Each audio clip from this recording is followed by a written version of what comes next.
Welcome back to Recreational Garage. Still working on rear suspension for the 67 Mustang here. I've got these spacer brackets made.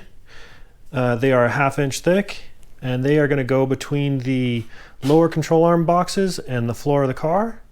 And that floor is underneath the back seat. What these will allow us to do is tie those boxes into the floor without having to distort the floor a whole bunch. So that's where we're going to start, and then we're going to work on some odds and ends for the rear end here. I am still waiting on the bars that I need to finish the upper control arm mounts. So anyway, let's get to it and see what we can get done.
All right, got some rear suspension odds and ends completed this week.